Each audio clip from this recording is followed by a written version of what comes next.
Come to find out, he has autism. He has, on this list, he has ADHD.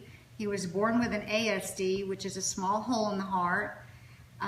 He did have 3 sets of tubes put in his ears. Whether his vision and hearing, I do believe, is okay. He has poor muscle tone. He did not sleep until he was 8 years old through the night. He would get up all night long. He had 1 epileptic seizure when he was very, very young, but I know it's very common with Down syndrome. He has the emotional and mental problems that are associated with Down syndrome. Yes, we have a strict routine. When he gets out of his routine, it's not a good day. He eats the same foods every morning. He eats the same foods every day for lunch, and he has to have a certain consistency food.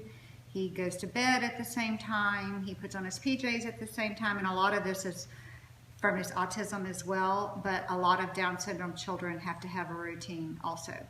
Speech therapy was great. And speech therapy also helps with eating. And since he did have esophageal atresia, he had a feeding port, a Mickey button, until he was 10. I think that's been a huge benefit to him because he has 3 verbal sisters and a verbal mother and a father who's a little quieter but still talks. And so Michael has always had phenomenal verbal skills, which have, I think, for quality of life for him have been huge. The other thing too with the therapies, physical therapy, was just teaching him how to do things, teaching him how to sit up. The term that they use is a floppy baby. He wasn't terribly floppy, and that his muscle tone was not awful. And it's normal now, I would say, his muscle tone. But as an infant, they just don't have the muscle strength. Mm-hmm. So you have to be much more intentional in that. And physical therapy helped with that a lot.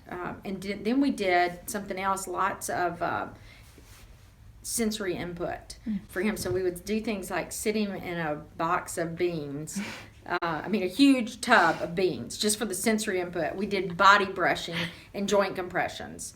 But that input, he would crave that. He plays the drums still, and I think he just gets so much sensory input from that percussion just beating on the drums.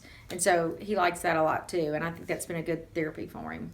So those therapies have definitely been helpful to him, and he is language rich. He's on Concerta for ADHD, and he's on a drug called Risperdal for impulsive behavior that he has, which he, for many, many years, he would throw things and break things. And once I put him on the Risperdal, it changed all of our lives. There was only a slight increase with a drug named Orencia, and so after it had been on the market a little bit, our rheumatologist was comfortable giving him that. And so it's been life-changing. He gets an infusion once a month through IV, and so that's the one medication that he's on, and it has been tremendous with him. And I think he's had improvement in a lot of his joints. Immediately, as a mom with a child in the NICU, you fall in love with your NICU nurses because they are taking care of your precious baby when you can't, and you're depending on them.